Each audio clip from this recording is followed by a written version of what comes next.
5 मई के दिन लगने जा रहा है चंद्र ग्रहण। यह रात्रि 8:45 से शुरू होगा और उसी रात्रि जो है यह 1 बजे के आसपास इसकी समाप्ति हो जाएगी। आप सभी को अपने जीवन में धन संपदा, वंश वृद्धि और रोग कर्ज मुक्ति के लिए 1 रुपये के सिक्के का एक चमत्कारी उपाय करना है, जिससे आपके जीवन में सभी कार्य सिद्ध हो। क्योंकि इस दिन बुद्ध पूर्णिमा का भी दुर्लभ संयोग हो रहा है। अपने आप में यह दिन चमत्कार की तरह हो रहा है।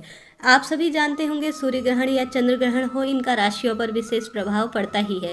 भले ही यह किसी क्षेत्र में दिखाई दे या ना दिखाई दे, परंतु जीवन में इसका कुछ न कुछ किसी न किसी स्वरूप में प्रभाव पड़ता ही है। सबसे अधिक मेष राशि के जातक को यह चंद्र ग्रहण प्रभावित करेगा। उन सभी जातकों को, हालांकि सभी जातकों पर कुछ न कुछ असर हो रहा है, परंतु खासतौर पर मेष राशि के जातकों को आवश्यक रूप से कुछ सावधानी रखने की आवश्यकता है।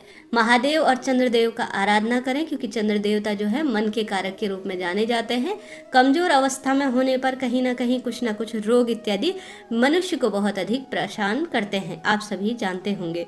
जीवन में बुद्ध पूर्णिमा जो है अपने आप में अद्भुत मानी जाती है। साल भर में सबसे सर्वश्रेष्ठ पूर्णिमा के रूप में मानी जाती है। इसी दिन जो है व्रत इत्यादि भी किया जाएगा। पूरे विश्व भर में जो है अपने आप में बुद्ध पूर्णिमा एक विशेष स्थान रखती है। ग्रहण के दौरान विश्व भर की जो महिलाएं हैं, खासतौर पर गर्भवती महिलाएं, उन्हें कुछ ना कुछ सावधानी रखने की आवश्यकता है। वह जो है चंद्र ग्रहण की स्थिति में जितना संभव हो प्रभु ध्यान स्मरण करें और रात्रि को घर से बाहर ना निकले किसी भी अवस्था में। माँ बनना बहुत सुखद अवसर है और ऐसे में अपना किसी न किसी स्वरूप में ध्यान रखें। भले ही वह कहीं भी दिखाई दे या न दिखाई दे, परंतु अपना ध्यान सभी को रखने की आवश्यकता है। ऐसे में जो चंद्र ग्रहण है वह अफ्रीका, अटलांटिका, प्रशांत महासागर, ऑस्ट्रेलिया और साथ ही यूरोप और एशिया के कुछ क्षेत्रों में हिंद महासागर तक यह दिखाई देगा। यह उपछाया चंद्र ग्रहण होगा और भारत पर इसका किसी भी तरह से असर नहीं होगा, अर्थात यह जो है इसका सूतक काल मान्य नहीं होगा। जैसा मैंने बताया, उपछाया चंद्र ग्रहण के रूप में हो रहा है तो इसका सूतक मान्य नहीं होगा। ऐसे में पूजा पाठ इत्यादि के कार्य जो है विधि विधान से होंगे। आप सभी को एक सर्वश्रेष्ठ उपाय इस दौरान करना है। 1 रुपये के सिक्के का उपाय आप सभी के जीवन में धन संबंधी, कर्ज संबंधी परेशानी को दूर करते हुए व्यापार इत्यादि में वृद्धि करेगा।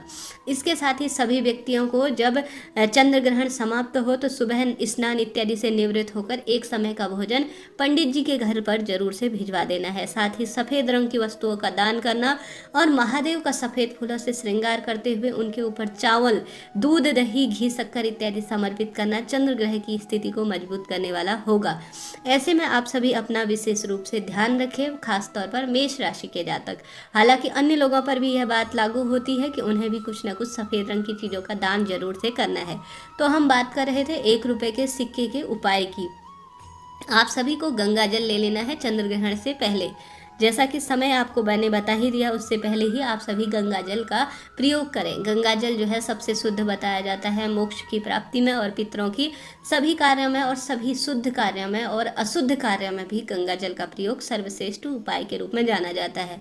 आप सभी को गंगा जल लेना है। पहले ही ग्रहण से पहले की बात कर रही हूँ, उसमें आप सभी को एक जो है जो सिक्का है ना, 1 रुपये का सिक्का, वह चंद्रमा की रोशनी में ग्रहण लगने से पहले ही रखकर छोड़ देना है। अब सुबह के समय में आप सभी को उस सिक्के को साफ स्वच्छ पानी से धो लेना है। धोने के बाद किसी लाल कपड़े में रखकर उसे धूप दीप दिखाने के बाद अपने जो भी आपके तिजोरी का हिस्सा है या किसी भी स्थान पर, दुकान गल्ले का स्थान है या जहाँ भी आप घर पर पैसा रखते हैं, वहाँ पर सुरक्षित रूप से आप रख दीजिए। आपके धन संबंधी परेशानी दूर होगी और जीवन में जो रुके हुए कार्य हैं वह बनेंगे। साथ ही 1 रुपये के सिक्के के उपाय के रूप में एक और जोड़ना चाहूँगी। आप सभी जानते होंगे पूर्णिमा की रात्रि अपने आप में अद्भुत होती है। इस दिन 1 रुपये का सिक्का या इससे अलग जो है अपने परिवार के हाथ का स्पर्श कराकर किसी लक्ष्मी नारायण मंदिर में जरूर से दान करवा दे, काफ़ी लाभ मिलेगा। इस दिन जो है जितना संभव हो दीप दान करने का प्रयास करें।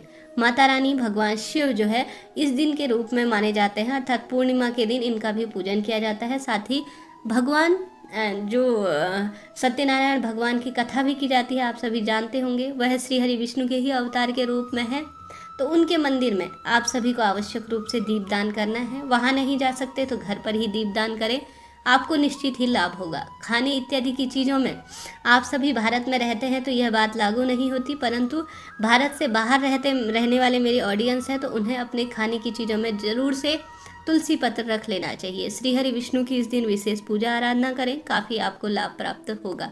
साथ ही जितना संभव हो चंद्र ग्रहण के दौरान मंत्र बहुत जल्दी अभिमंत्रित हो जाते हैं, आप सभी जानते होंगे। ओम नमो भगवते वासुदेवाय या श्री शिवाय नमस्तुभ्यम महामंत्र का जाप निरंतर अपने मुख से करते रहें, काफ़ी लाभ की आपको प्राप्ति होगी। तो इस तरह से जानकारी थी।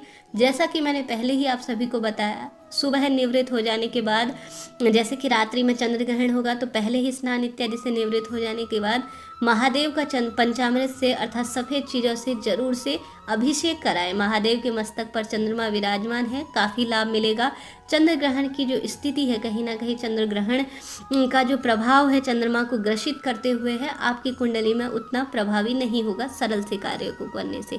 तो इस तरह से यह जानकारी थी। कैसा लगा उपाय और वीडियो बताइएगा ज़रूर। हर हर महादेव।